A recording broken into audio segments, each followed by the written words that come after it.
Jelaskan apa yang dimaksud dengan manajemen. Manajemen adalah proses yang didesain untuk mencapai tujuan organisasi dengan menggunakan sumber daya secara efektif dan efisien dalam lingkungan yang serba berubah. Manajer memiliki fungsi utama, yaitu perencanaan pengorganisasian kepemimpinan dan pengendalian. Sesuai dengan tingkatannya, ada 4 tingkat manajer yaitu top manager, middle manager, dan lower manager.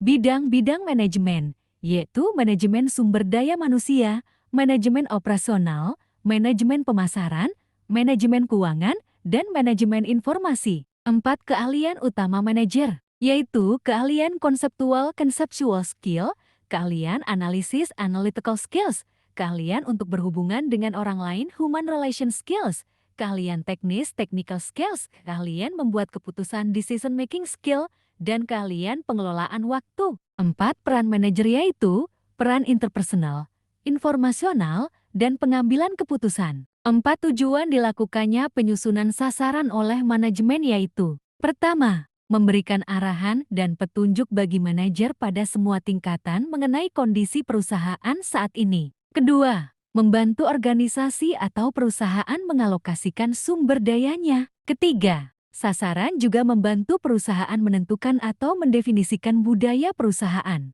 Keempat, membantu manajer menilai kinerja organisasi. Proses dan usaha mencapai tujuan organisasi melalui orang lain disebut manajer. 7 karakteristik utama yang mampu menangkap budaya organisasi yaitu: pertama, inovasi dan menangani risiko. Kedua, perhatian pada sesuatu secara rinci. Ketiga, orientasi pada hasil. Keempat, orientasi pada orang. Kelima, orientasi pada tim. Keenam, keagresifan. Ketujuh, stabilitas. Perencanaan perusahaan meliputi perencanaan strategis, taktis, dan operasional, perencanaan jangka pendek, menengah, panjang, perencanaan situasional. Fungsi kepemimpinan dapat meliputi fungsi penyusunan staf dan fungsi pengarahan. Subscribe, like, and comment channel SKS.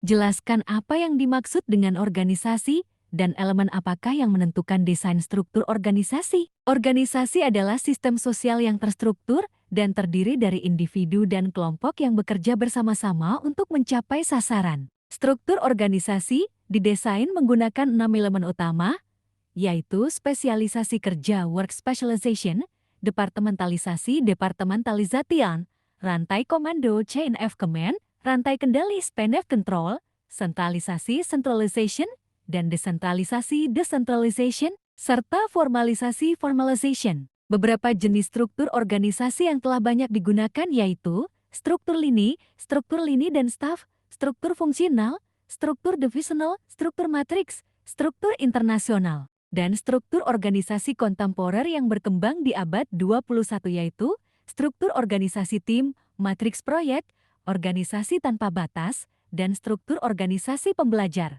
Struktur organisasi horizontal atau datar merupakan organisasi atau perusahaan yang melakukan desentralisasi dan sedikit memiliki jenjang hierarki dalam struktur organisasi tersebut. Struktur organisasi vertikal atau tinggi merupakan organisasi atau perusahaan yang melakukan sentralisasi dalam pengambilan keputusan memiliki jenjang hierarki yang lebih banyak. Perubahan organisasional adalah proses di mana organisasi berpindah dari satu kondisi ke kondisi lain yang diinginkan di masa depan untuk meningkatkan keefektifannya. Beberapa jenis kekuatan yang mendorong perubahan dalam organisasi yaitu perubahan kondisi kerja, teknologi, perekonomian, persaingan, kecenderungan sosial, dan politik dunia. Apabila organisasi tersebut dirancang dengan sangat terspesialisasi, departementalisasinya sangat kaku, rantai komandonya jelas, rentang kendalinya sempit, sehingga pengawasan yang ketat, tersentralisasi dan sangat formal, maka organisasi tersebut tergolong organisasi yang bersifat mekanistik.